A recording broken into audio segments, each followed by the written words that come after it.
Hello everyone, I am Vanish Signal. And before we start with some new stories, like and subscribe to the channel. Also comment down below from where you are watching this. Dead frequency. I worked for a small town radio station nestled deep in the forested edges of Oregon. It was the kind of place where nothing big ever really happened, and most people tuned in out of habit rather than excitement. Our overnight broadcasts were mostly automated: music, weather updates, the occasional pre-recorded ad. The only exception was on Fridays, when we'd do a live call-in show from midnight to 3 a.m. We called it Midnight Talkback.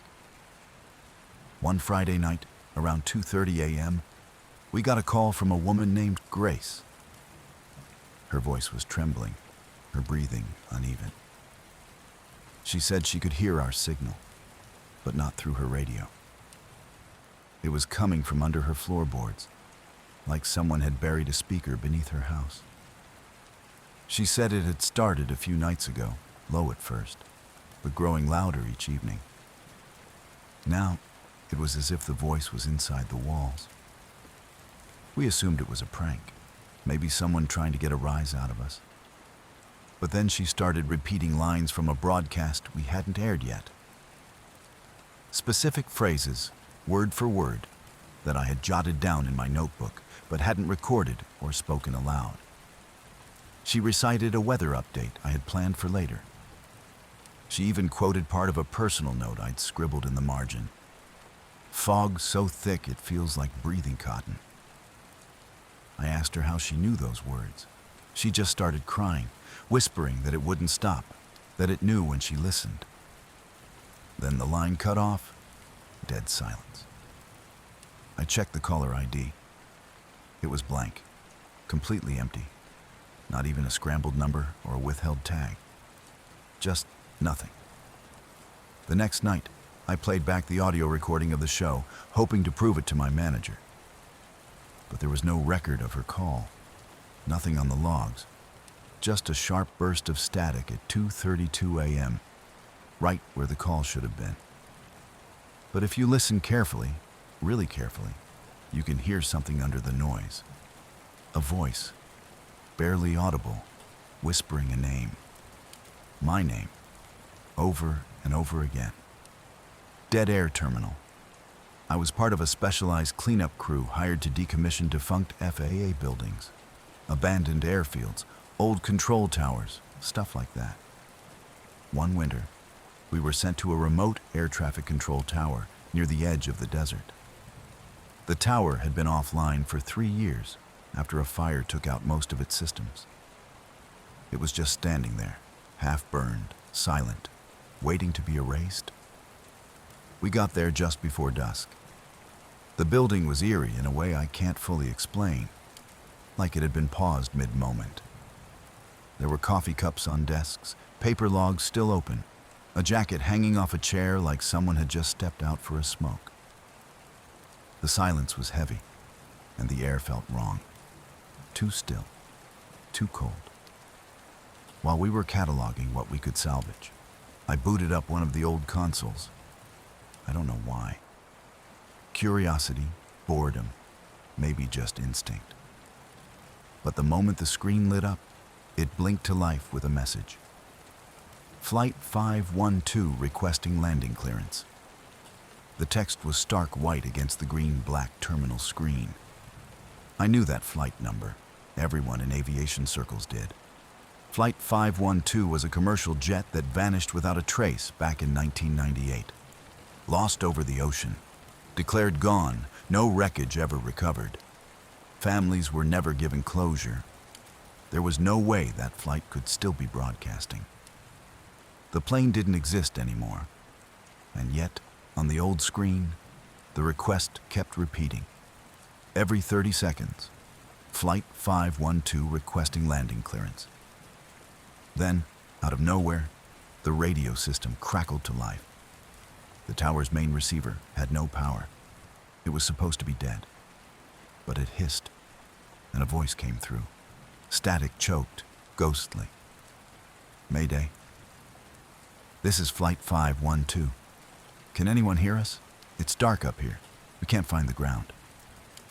We froze, all of us. We knew there were no transmitters running, no connection to any functioning grid. I checked the emergency power, just enough for lights. No signal equipment should have been operational. But the voice kept coming, the same distress message, again and again. When we reported it to the FAA, they said we imagined it, that maybe we triggered an old recorded transmission loop. But I know what I heard. I printed the screen log. It had a timestamp. Exactly 3:17 a.m. It repeated 12 times, then stopped. Here's the part I haven't told anyone. Here's the part I haven't told anyone. Every year since, on that same date and time, the same message returns. Whether the tower has power or not. Whether someone is there or not. And the message has changed. It doesn't just ask for clearance anymore. It started asking for names. My name was the first. I don't listen to radios anymore. I don't fly. But I still wake up every year at 3:17 a.m. Cold sweat soaking my sheets, my name echoing in my ears from a voice I should never have heard. The night ward. I did my residency at a hospital just outside of Chicago.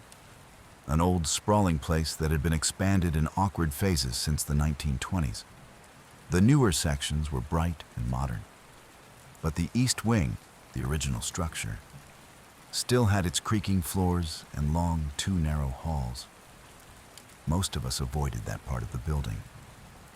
It was technically closed for renovations, but every once in a while, they'd send overflow patients up to Ward E. It was always the same kind of cases. Comatose, unresponsive.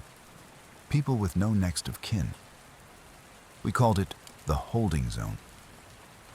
There was something strange about the air in that wing. It always felt thick, like walking through a bad dream. But we kept our heads down, did the charting, and left fast. One night, I was assigned a rotation that had me checking vitals every 2 hours. Around 2:45 a.m., I was heading into Ward E when I heard footsteps ahead of me, bare feet slapping against the tile. I turned the corner expecting to see one of the nurses, but the hallway was empty. The lights flickered overhead. At the end of the corridor, I saw one of the room doors swinging slowly shut. Inside, the patient was comatose. No family, no DNR on file.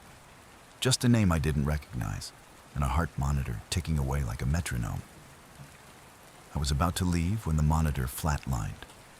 I hit the call button, ran through protocol. But before anyone else got there, the machine beeped again, and the patient was breathing, shallow but steady. I checked the notes. He hadn't moved in weeks. And then he whispered something. "Don't let her in." That's all. Just those 4 words. He didn't speak again. He didn't open his eyes. When the attending arrived, he was unresponsive, like nothing had happened. Later, as I was logging the notes, I felt something brush my shoulder. Cold. Fingertips. I turned fast. Nothing. Just the hallway behind me. But on the monitor above the nurse's station, I saw it. Room E4, where the man had spoken. A shape like a woman in a hospital gown, standing in the far corner of the room, unmoving, watching.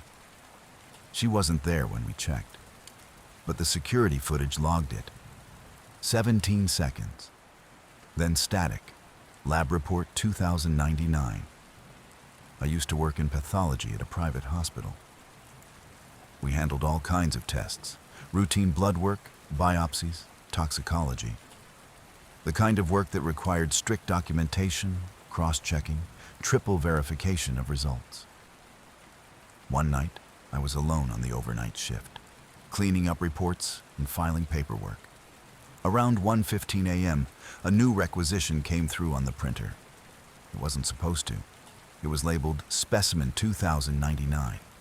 No patient ID, no attending physician, just a timestamp and a request for a full blood panel and tissue analysis.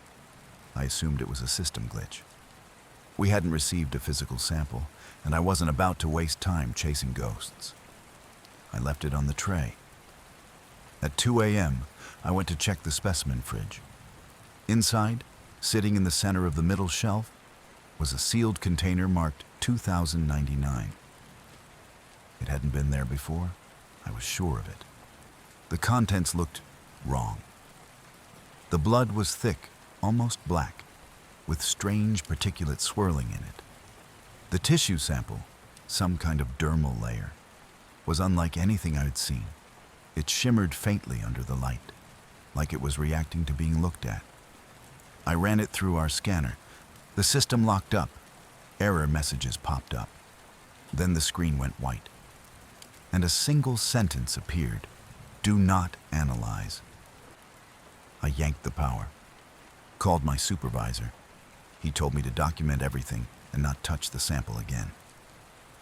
When I returned to the fridge, the container was gone, and the printer was spitting out another requisition. Specimen 2100. Same timestamp, same details. The next day, when I asked about the logs, no one had any record of 2099 or 2100. Not in the system, not in the physical archives. But I kept a copy of the requisition. It's buried in a folder in my desk. Because some nights, I still get pages on the old terminal. No sender, just a number, always increasing. The last one I got was specimen 2134. The burn unit. I was a med student shadowing in the burn unit for a week. Something to bulk up my trauma rotation. Most of it was exactly what you'd expect. Painful dressing changes, skin graft consults, patients groaning through procedures. But there was one room, room 12, that the nurses warned me about. Not because of the patient, but because of what they called the feeling. Room 12 housed a man named Carlton. He had survived a severe house fire, third-degree burns over 60% of his body.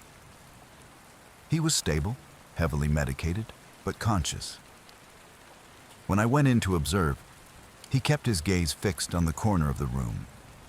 Never blinked, just stared, wide-eyed and sweating. He wouldn't answer questions, wouldn't react to pain. He only said one thing when the attending asked him how he felt. "She's in the walls." Nobody pressed him on it, just updated his chart and moved on. But that night, while I was reviewing case files at the nurse's station, one of the vitals monitors went haywire. Room 12. We rushed in, thinking he'd coded, but he was sitting up, eyes rolled back, mumbling. The only word I caught was hot. Then the temperature in the room spiked. Every device registered it. 110 degrees, then 115. But the thermostat stayed steady at 72. We pulled him out. The moment we did, the room returned to normal. Air cooled. Lights stopped flickering. He didn't survive the night. Cardiac arrest. But the weirdest part, when they stripped the bed afterward, there was a handprint burned into the metal bed frame. Small, feminine, like someone had leaned in from above. No visitors had been signed in. The elevator calls hospitals have elevators that talk. Doors opening, going up, etc. Nothing creepy about that, until it says something you didn't program it to. I worked maintenance at a children's hospital. We had an old freight elevator in the south wing used mainly for moving equipment. It wasn't connected to any of the new systems. No voice, no digital panel, just buttons and a rattling motor. But in early 2022, staff started reporting weird calls. The elevator would arrive on a floor unrequested. Doors would open, lights would flicker, and from inside, they'd hear a voice. Going down. That voice wasn't part of any installed system, especially not on that elevator. I was sent to check it out, rode it up and down. Nothing weird at first. Then around 3 a.m., the thing stopped between floors 3 and 4. No lights, no movement, just dead air. Then the speaker clicked on, even though there wasn't one. "She's waiting below." It was a child's voice. Not robotic, not a recording. I didn't wait. I climbed out through the maintenance hatch. After that, we shut the elevator down completely, locked it off, removed power. Didn't matter. Nurses said it still arrived at floors unannounced, still said, "going down." And one night, security footage caught something impossible. A girl in a hospital gown, maybe 8 years old, riding the elevator, alone. But she never showed up on any patient registry. No one admitted, no one discharged. The footage ends with the doors opening to the basement. She steps out. The screen goes static. We don't have a basement anymore. It was sealed off in 1997, after the fire. The last room on the left. I was on rotation in the psych ward when they brought in a man who wouldn't speak. His chart said he'd been found wandering a county road barefoot, eyes wide, muttering something they couldn't decipher. Once he was inside the hospital, he went completely silent. We moved him to an isolated room, room 314, far end of the hall. It wasn't until my second night shift that things started to get strange. The door to 314 would be locked when I started rounds. But halfway through my checks, I'd find it open, never wide, just enough to see the edge of the bed. Each time, the man was sitting upright, eyes locked on the ceiling. I'd ask questions. He never blinked, never moved. I'd close the door, double-check the latch, and walk away. On the third night, I decided to watch. I waited just down the hall and kept my eyes on that door. No sound, no footsteps. But at 3:14 a.m., the door creaked open again by itself. He was standing this time. Still staring at the ceiling, I stepped inside. That's when he finally spoke. Just one sentence, his voice flat and hollow. "The room watches back." I didn't sleep for 2 days. Room 314 was sealed after that week. No patient records, no explanation. But every time I pass that corridor, I feel something behind the walls, like the room is listening. Code black in pediatrics. It started as a routine double shift. I was covering for another nurse who'd called out, and most of the pediatric floor was quiet. Around midnight, a call light went off in room 204. A little girl with pneumonia. Sweet kid. Her chart said she'd been improving steadily. When I stepped into the room, she was sitting up in bed, clutching her blanket. Her eyes were fixed on the far corner of the room. I followed her gaze, but there was nothing there, just shadows. "Who's that?" she asked. I shook my head. "There's no one there, sweetheart. Just me." She didn't respond, just kept staring. The next morning, her vitals crashed. Out of nowhere. She coded, and despite the efforts of a full team, she was gone within minutes. The attending physician had no explanation. Later that day, I returned to clean up her room. I found something tucked under her pillow, a crayon drawing of the room, her bed, the fourth stand, the window, and in the corner, the one she'd stared at, a black figure. No face, no hands. Just a tall shadow with red eyes. I showed it to the charge nurse. She went pale and said nothing, only took it and locked it in her desk. That night, room 204 was closed for renovations. No one talks about it. But the staff avoids that end of the hall now. And when the lights flicker during storms, they always flicker there first. The last room on 3 South. We called it the last room, not because of its number, but because patients sent and there never came back. Technically, it was room 317, but staff always lowered their voices when referring to it. It was tucked in the far corner of 3 South, behind a set of heavy double doors that always seemed to close a little too slowly.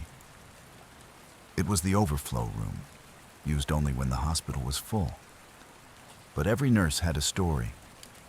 Machines glitching for no reason, call buttons lighting up when the room was empty, and most of all, patients whispering about the tall man in the corner. I was skeptical until I had to do night rounds during a thunderstorm. I stepped into room 317 to check vitals on a post-op patient. The moment I entered, the air felt dense, like walking into a place with no oxygen. The lights flickered. My monitor gave me wild, inconsistent readings. The patient, eyes wide, whispered, "He's right behind you." I turned. No one. But the window was fogged, and on it, a handprint from the outside. We were on the 3rd floor. When I stepped out, everything returned to normal. Vitals stabilized. The patient eventually recovered and was moved elsewhere. But I never went back into that room. Some places are just wrong. The Doctor Who wasn't on shift. It was a quiet night on pediatrics when a code blue came through. I rushed to the room listed, 412, only to find 2 nurses already working compressions and a doctor directing them calmly. Tall man, dark coat, wire-frame glasses. I didn't recognize him, but in a hospital that size, that wasn't unusual. The child stabilized. As things calmed down, I turned to thank the doctor, but he was already gone. No one knew where he'd gone. The nurses assumed he'd left a chart. I mentioned it at the station later. One nurse went pale. "Did he have a limp?" she asked.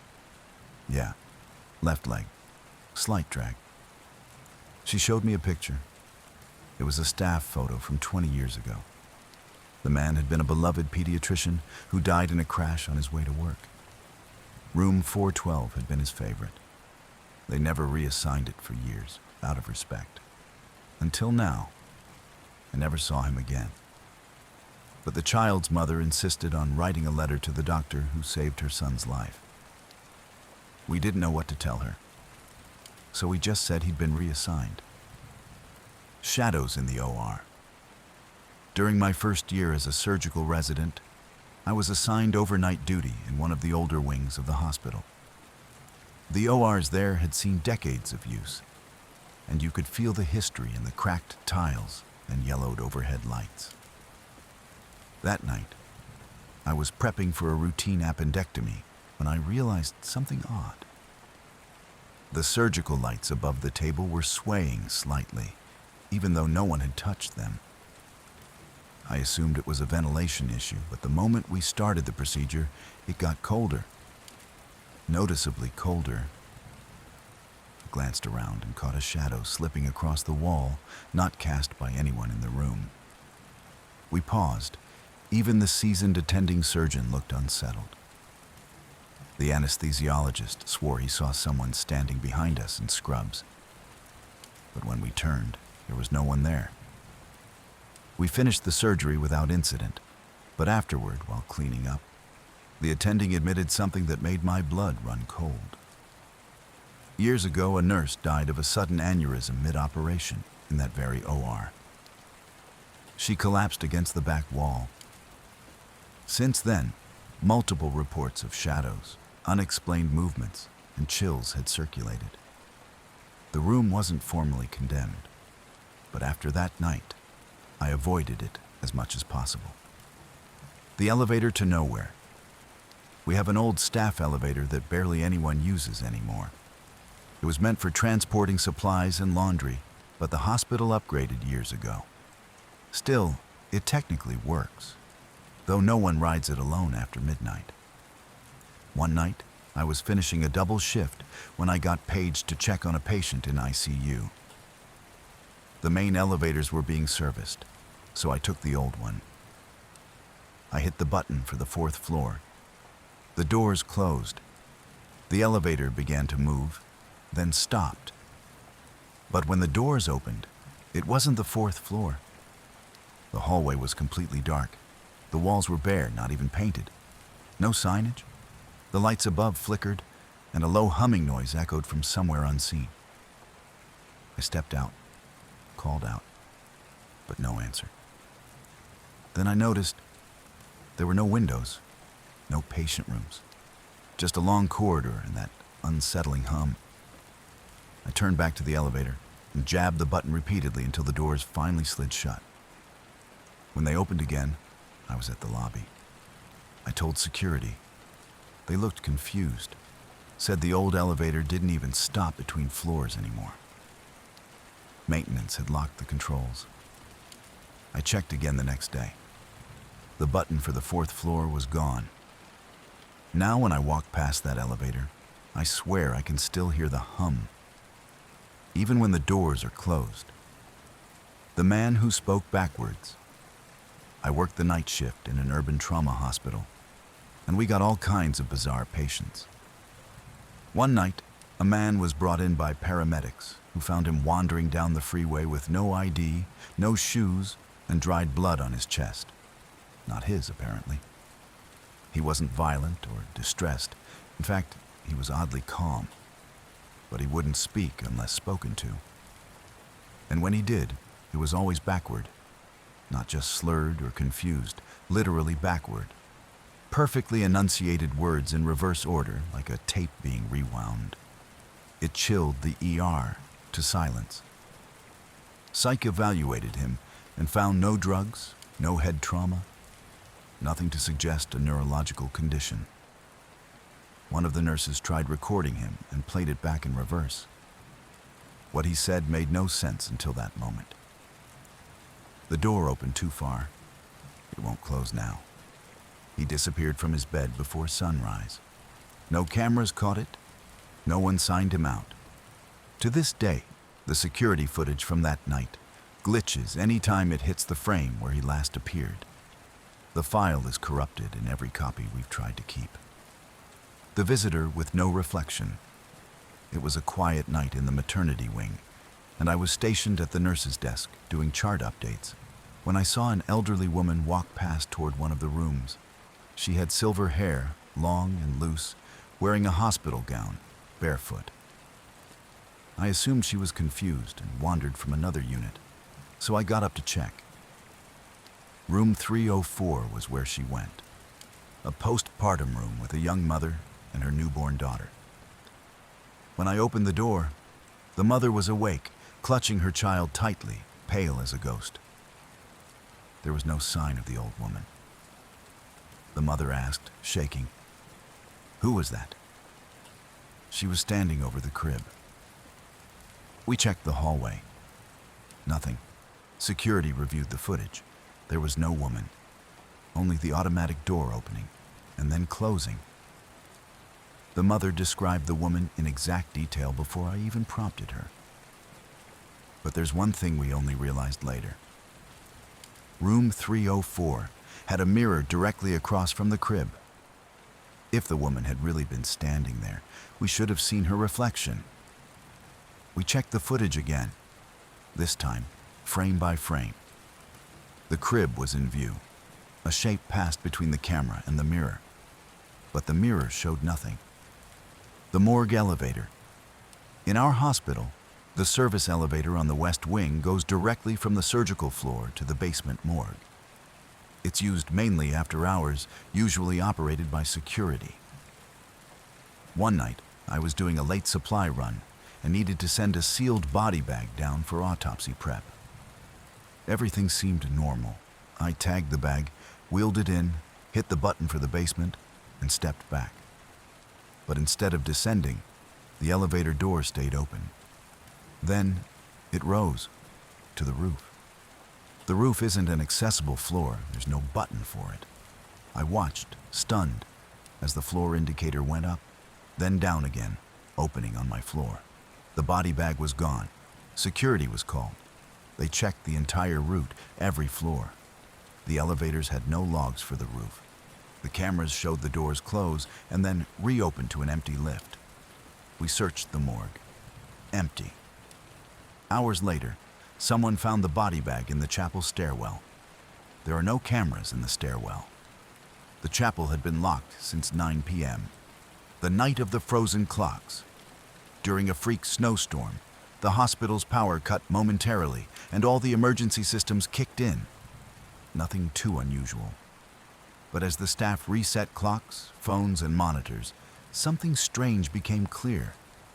Every analog clock in the ICU had stopped at the exact same time, 2:46 a.m. We replaced batteries, checked wiring, everything technical was fine. Still, none of the clocks would move. We left them be, figuring maybe a surge fried their internals. But what happened next chilled everyone. Around 2:46 the following night, 5 different patients across 3 rooms flatlined within 60 seconds. These weren't connected cases. Different ages, different conditions, all stable earlier in the night. Crash teams revived 4, but 1 passed. After that, staff avoided rooming patients near those clocks. One by one, the clocks disappeared. Someone took them down. No one ever confessed.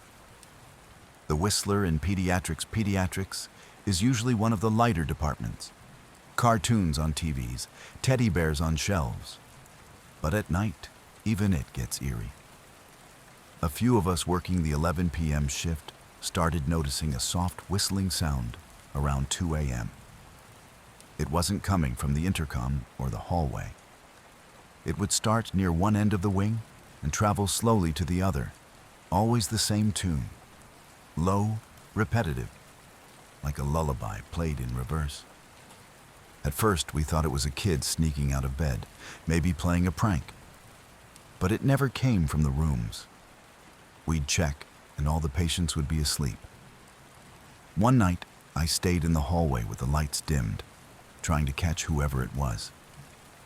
The sound came again, closer this time. I couldn't place it.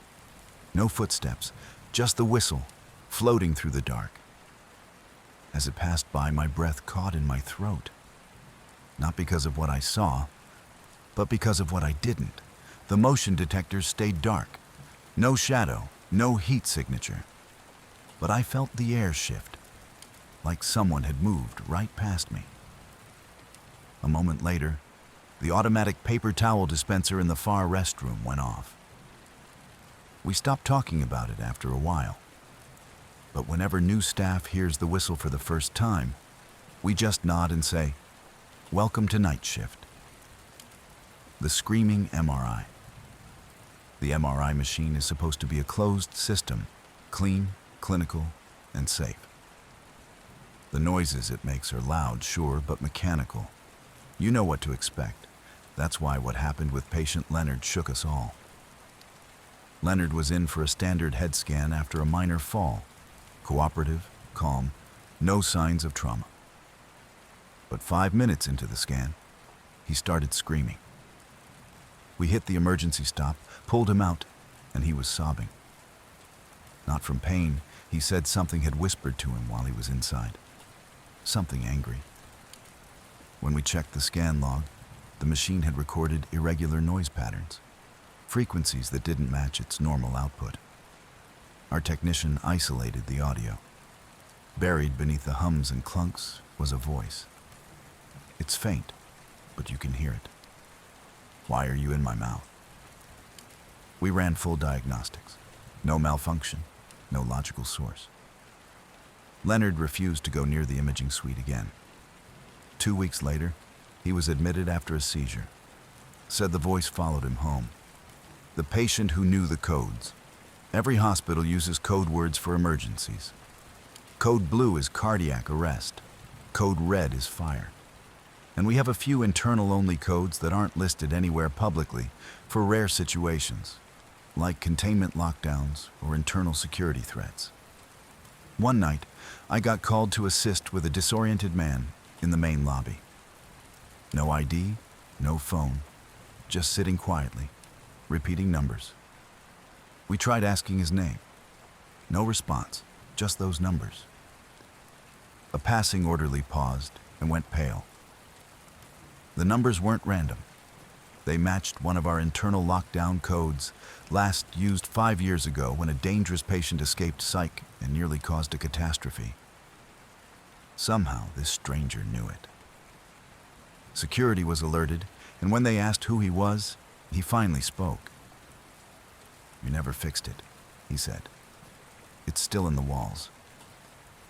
Then he stood and walked toward the east stairwell. No one stopped him, mostly out of confusion. But when we checked the cameras, he wasn't on any of them. No entrance, no exit. The face in the burn ward window during overnight shifts in the burn unit, most patients are sedated and lights stay low. The ward is quiet, tense, and every sound stands out. I was charting late near room 509, where a teenage girl was being treated after a house fire. She was stable but unconscious, bandaged from head to toe. As I passed her room, I saw movement near the window. It looked like someone standing outside, staring in. But we were on the 3rd floor. No balconies, no ledges. I called for security. They reviewed the footage. Nothing.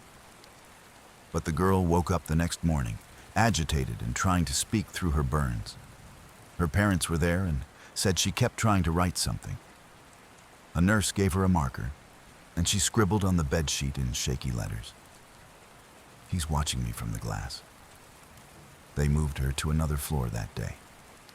But sometimes, when I pass that window, I still feel it. The sensation of being watched.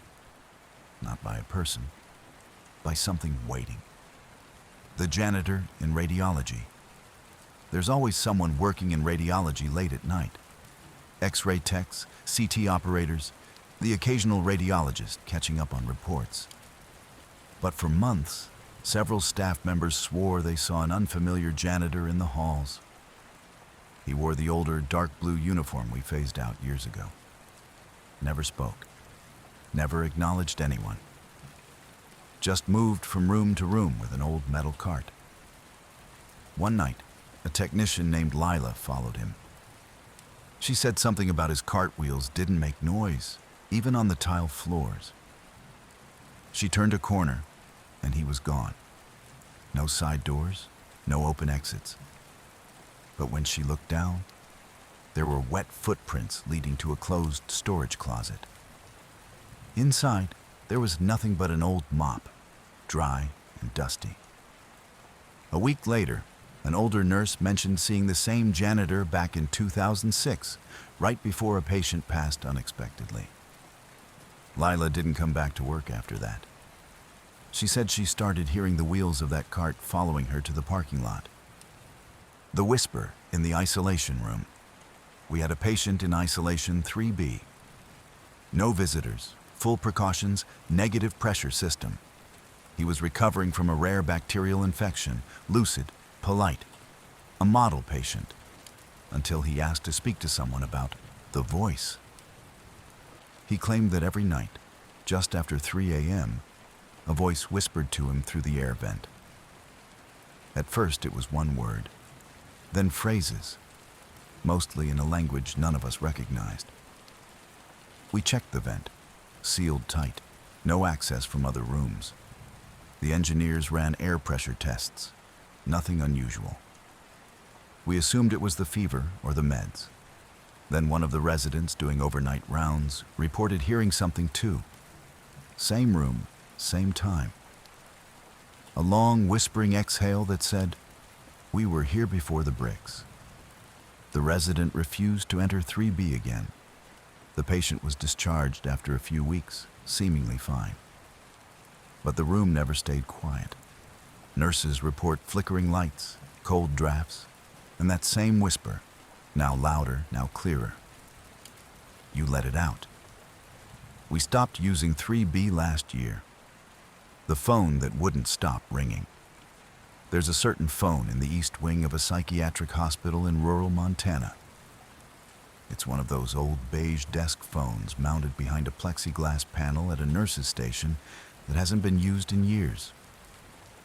That whole part of the facility was shut down after a fire in the 1990s. and has sat dark ever since. Just a ghost hallway with warped floors and a moldy ceiling.